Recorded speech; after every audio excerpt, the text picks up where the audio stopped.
The Gospel often tells us about the tender love and care of Jesus for all people wherever he goes. It is very unusual for him to say something harsh to anyone. This, however, happens only in the case with the scribes and Pharisees. The Gospel today is another instance when Jesus uttered not a blessing but a curse. And this is directed to the three towns in Galilee: Chorazin, Bethsaida, and Capernaum. Capernaum is the town that Jesus chose to be his place of residence. It is possible that he stayed in the house of Peter and made it his base for his apostolic ministries. So it is just reasonable to believe this town has witnessed many miracles done by Jesus more than any other town. Near Capernaum are Chorazin and Bethsaida, two flourishing towns on the north shore of the Sea of Galilee. Jesus did very many miracles there too. Why did Jesus curse these towns? The problem is not that they have done evil.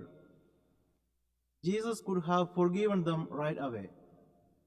The real problem is their refusal to heed the call of the gospel to repentance and conversion. In spite of all the blessings and signs done by Jesus in their midst, the people did not change their ways.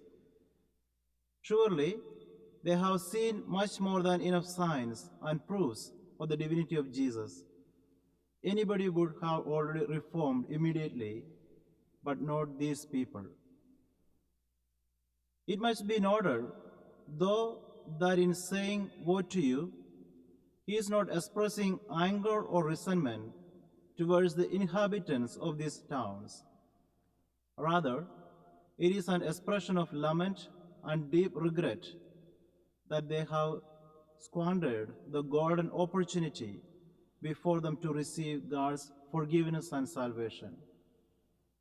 We may recall a similar incident in the Gospel when Jesus wept while looking at Jerusalem from a distance. The big question now is, why did they refuse the call to repentance and conversion? Perhaps one reason is that they must have already grown used to their sins and learned to live with it.